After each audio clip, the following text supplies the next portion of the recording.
Good morning.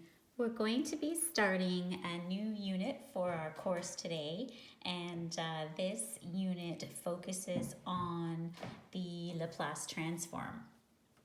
And what you see before you here is a table of Laplace transforms. This is the table that is included with your math textbook. So this is taken right from chapter 31.11 from your textbook. And there are many Laplace transforms. Some are far larger than this one. In this table, there are 20 different functions included. Okay, so what I want to do today is introduce you to the table itself. So what we have are 20 functions. They are functions of the variable t. We call this little f at t. Okay, it's important that we distinguish that from capital F at s.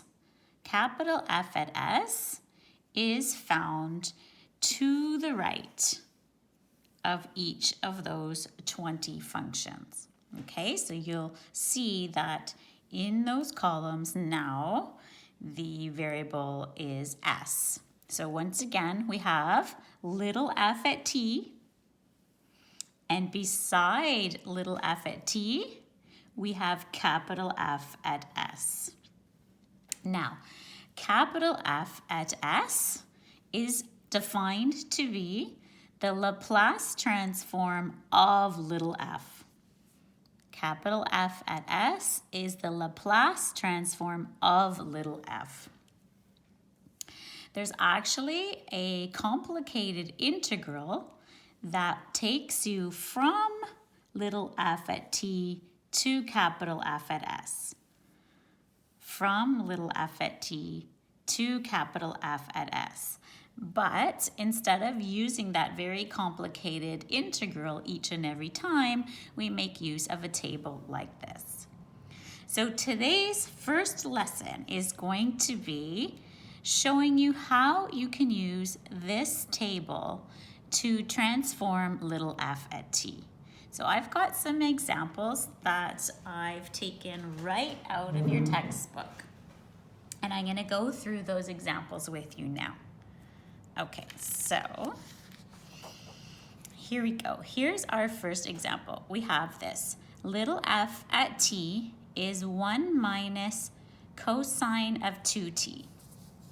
So what you do is you look in your table for the closest representation of this. And again, you're looking in the column little f at t. So we take a look down here.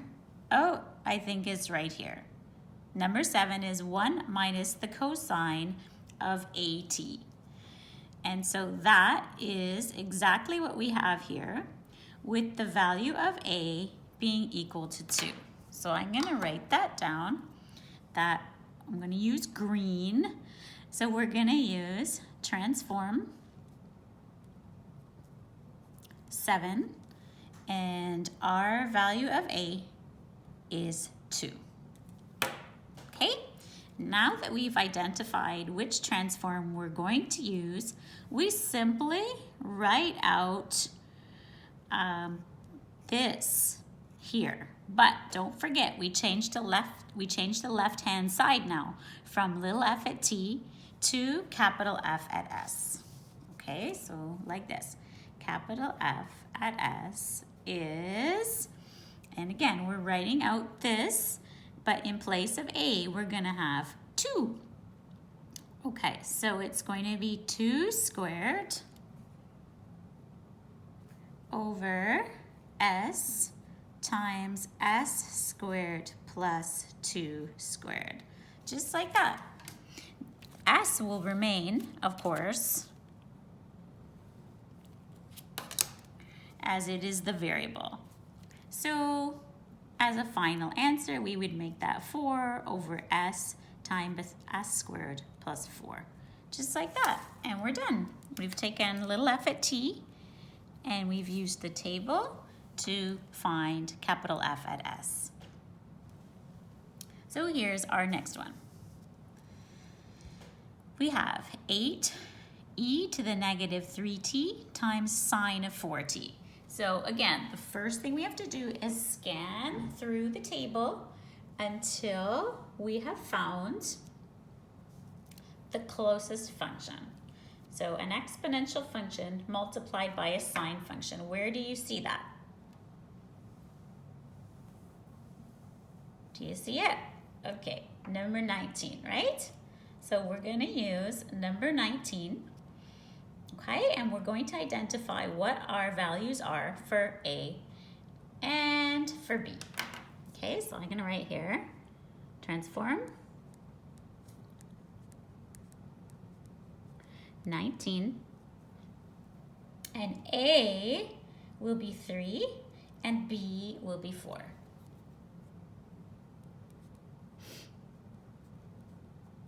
Okay, just like that. Now, the 8, of course, can just remain as a constant here. Okay, so we're going to write F at S is, so the 8 remains just as our constant. And now we replace this function of t with this function of s. Okay, but we're going to put 4 here and 3 here. So it's going to be 4 over s plus 3 all squared plus 4 squared. Just like that. Okay, and as I've said, the 8 just remains as a multiplier, so it's rather like this. Okay, so hopefully you understood how we obtained that. And now what we're going to do is we're going to clean this up a bit, okay? So what we'll do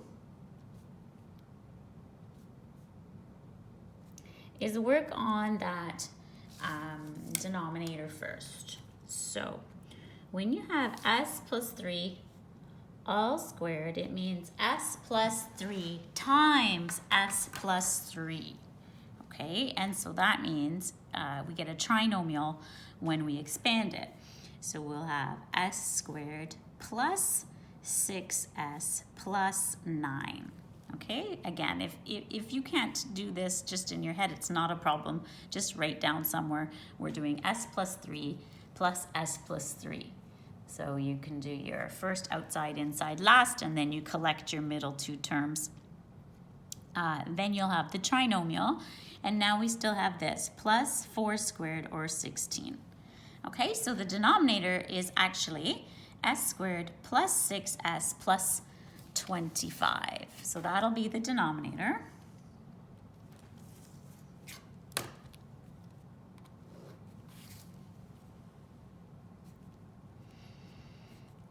And in the numerator, we now have 8 times 4 or 32.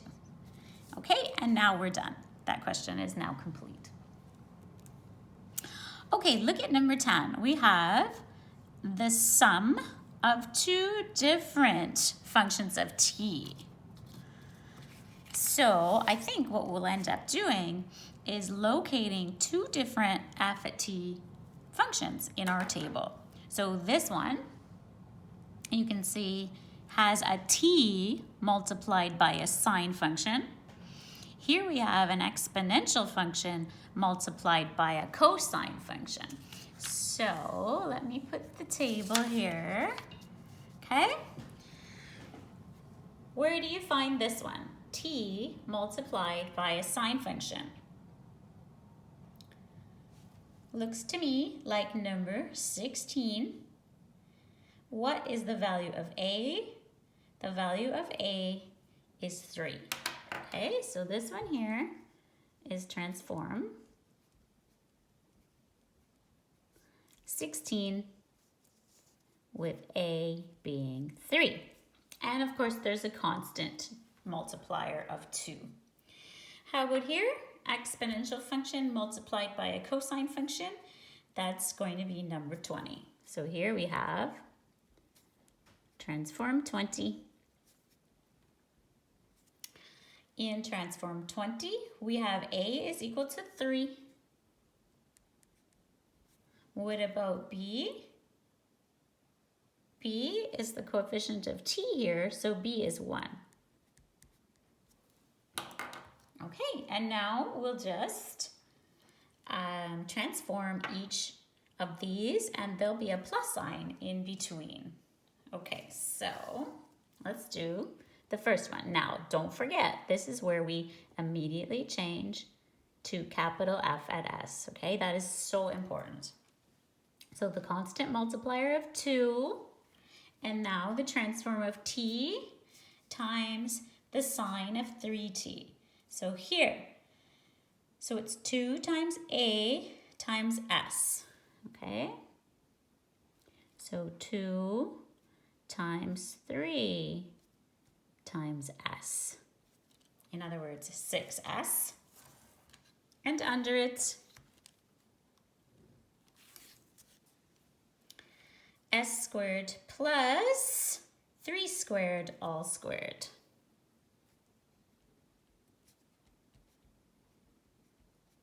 Like that. So that is the first one done. Now the plus sign. Okay, and now we go to transform 20, which is down here. And we will write s plus 3, and in the denominator, s plus 3 all squared plus 1 squared.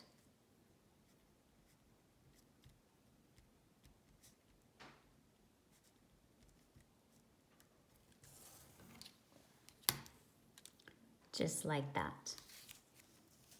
Okay, so we're going to tidy this up just a little bit. So in the numerator here, this is 6s, but we're doubling it. So now we have 12s. And for the denominator, we'll just write s squared plus 9 all squared. Okay, that's fine. We don't strictly have to expand that. We can leave it.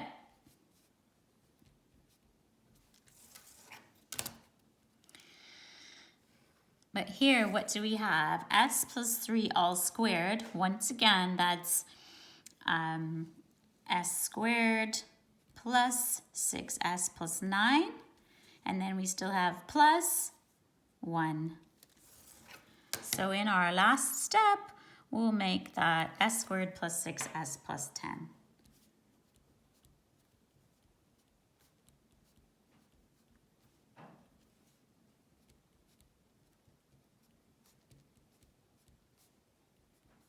Okay, and that's it. We don't have to add those together by getting a common denominator or anything. That's fine, just like that. Okay, let's continue. I'm gonna do one more together, and that's this one. Problem 12 from your textbook. We have little f at t is t cubed minus 3t e to the negative t. So let's get our table here in front of us. And once again, it's two different f at t functions. So where do we find this one, t cubed? This one is actually quite tricky, okay? In fact, this is found here. Number 2 is t to the n minus 1 over n minus 1 factorial. Okay, so t to the n minus 1 over n minus 1 factorial. This one is used for any t with any exponent, okay? So the base of t with any exponent, we use this, except when n is 1, because if n is 1, we're gonna get division by 0, okay? But for any t to any exponent at all, we're going to use this one here. Okay, so this case we have t cubed. So if we're trying to use this here, t cubed, it means n minus 1 has to equal 3. And so what does that mean n is equal to? It means n is 4. Okay, so this first term here is transform 2.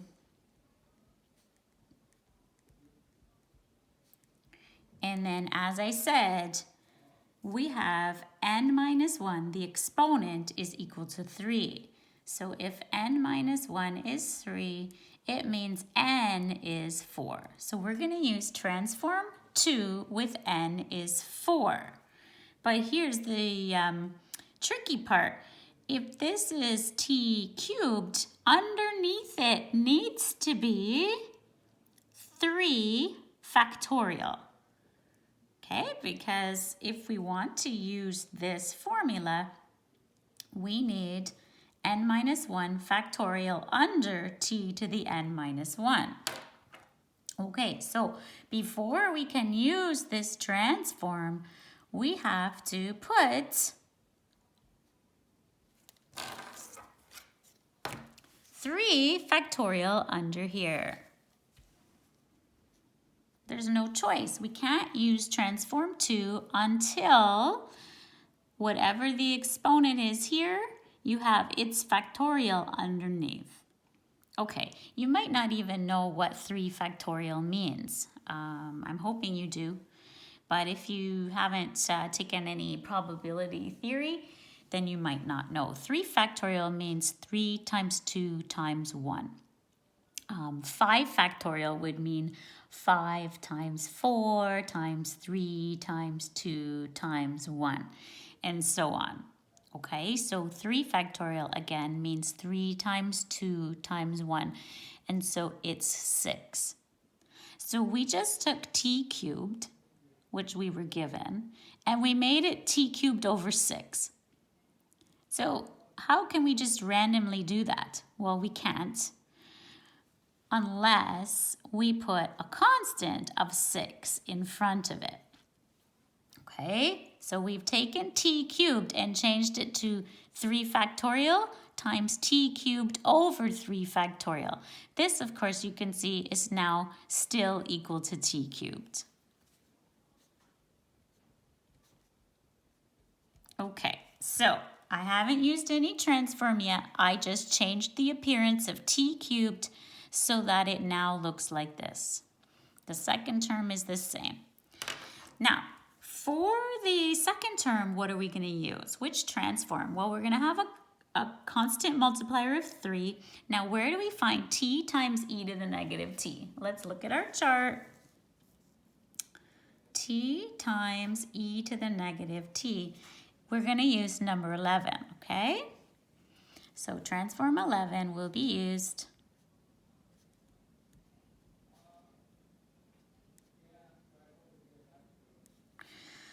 And when using transform 11, our value of a is 1, okay? Because it's a is the coefficient of negative t, and so a is 1. So we're going to use transform 11 with a equal to 1. Now I'm ready to get going. So capital F at S. So before we use transform number 2, we have to write this constant multiplier of 3 factorial or 6. And then we can have this beside it. Then we'll have negative 3 times, and then we're going to use transform 11. Okay? Okay, so let's do this one. Transform 2 with n is 4. So transform 2 right here with n is 4, so we get 1 over s to the 4. Like that. And what about here? transform 11 with a equal to 1. So it's 1 over s plus 1 all squared.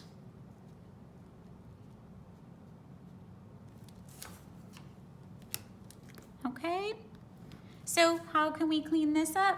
Well, we know this is 6. We have 6 times 1 over s to the 4. So that's just normally written 6 over s to the 4. And here, same thing. We have 3 times 1 over s plus 1 all squared. So normally that 3 would be here in the numerator. And then we're all set. That one is now complete. Okay, so just to say that again, this is a tricky transform to use.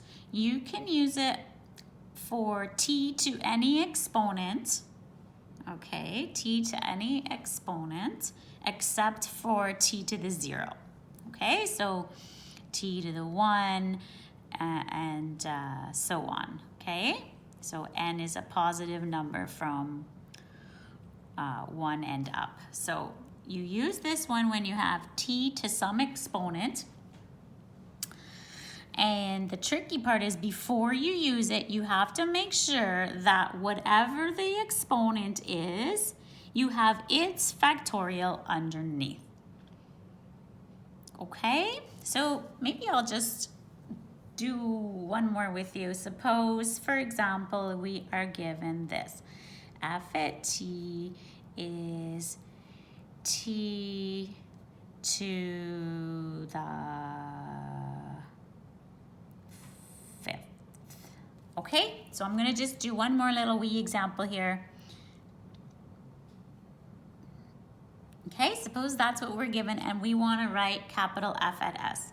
Then what I'm saying is that before you can try to do capital F at s, you have to change this because it has to be t to the 5 over 5 factorial before you use transform number 2. So we can't just randomly put 5 factorial underneath.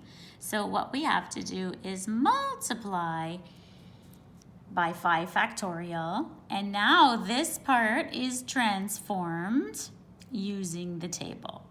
Okay, so this is what we're going to work with now. 5 factorial will remain the multiplier. So capital F at s is 5 factorial. And now this part we transform using number 2. We have n minus 1 is 5. So if n minus 1 is 5, then n is 6. So this becomes 1 over s to the 6. So this is times 1 over s to the 6. Okay, so what is our answer then? It's 5 factorial over s to the 6. What is 5 factorial though? It means 5 times 4 times 3 times 2 times 1. So what is that? 5 times 4 is 20. 20 times 3 is 60. 60 times 2 is 120. 120 times 1, of course, is 120. So this is now our final answer for capital F at s. Okay, so again, you can't just deal with this. You have to make it this first. So here's the compensating factor. The compensating factor remains out front as a multiplier. Now transform this using the table. Transform number 2 and then combine. Okay, make sure you change right here. When you're done with the little t's and you're putting in the s's, that's the moment you change from little f at t to capital F at s. Okay, so here's what I'd like. I would like for you guys to pause the video and to try problems 5, 7, 9, and 11 on your own. Okay, and then you can start the video again to see how you've done. Okay, so like this would be in a classroom now. I would say, okay, now you guys try these questions. Okay, so try these on your own and then restart the video because I'm going to take them up here as well. Okay. So I'm assuming now that you've completed these problems on your own, and I'm going to take them up with you here as well, okay? So let's take a look. Here was number 5. We had e to the 3t. So we look in our table. This appears to be transform number 3. But what is the value of a? A is actually negative 3. And so that means your answer, f at s, should be 1 over s minus 3. Okay, so maybe you got that one right. I'm hoping on your own. And if so, you know, you get to give yourself a check mark. Okay, so here's the next one. We have 5t cubed e to the negative 2t. Which transform did you use here? This looks to me like a number 12. So you need to use number 12. Constant multiplier of 5. What's your value of n? Well, n minus 1 is 3. So n is actually 4. And what about your value of a? A is 2. So f at s should look like this. There would be a 5. And then using number 12, we would have, so it's n minus 1 factorial. That means it's 3 factorial over s plus 2 to the n, like that. Okay, 3 factorial means 3 times 2 times 1, so it's 6. So in your final answer, you should have 5 times 6 in the numerator, which is 30, and in the denominator, s plus 2 to the 4. Okay, so how did you do on that one? Did you get it right? If you did, here you go, another check mark. Okay, the next one I asked you to try is number 9. So here's problem 9. 2 terms. One is cosine, the other is sine. Which transforms did you use here? Looks to me like a 5 and a 6. The value of a for both is 2. Okay, so we're going to do a number 5 minus a number 6 with a being 2 for both. I hope you started like this. Capital F at S equals. We start here. So we're going to have S over S squared plus 2 squared over 4. Okay, so that's the first one. And then beside it, after the subtraction sign, we do our number 6. So here, we should have 2 over s squared plus 4.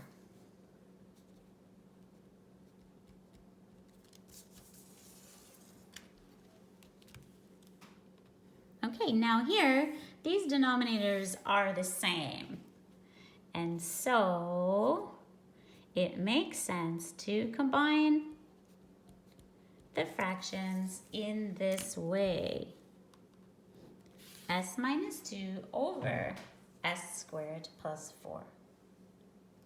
Did you get that one right? Okay, one more, okay? So the last one I asked you to try was this one, number 11. Ooh, this is a little bit interesting. I wonder if you knew what to do with this. Did you use transform 1, transform 1 is the transform of the number 1. And 1 becomes 1 over s. So what do you think 3 becomes? It just would become 3 over s. Okay, because you can consider this to be 3 times 1. So we use transform 1 right here. Okay, so you can do it with a constant multiplier of 3 and then the transform of number 1. What about here? We have t times a cosine function. Where do you find that? That's 18. So we're going to do 18. After a constant multiplier of 2, we use 18. We have to identify that a is 3. All right, so let's see what f at s is going to equal. Okay, so it's 3 times 1 over s. If you want, you can write that immediately as 3 over s, or you can leave it 3 times 1 over s, whatever makes better sense to you for now. Okay, after the constant multiplier of 2, now we do our number 18. A is 3, so we're going to get s squared minus 9 on top. And underneath it, s squared plus 9 all squared.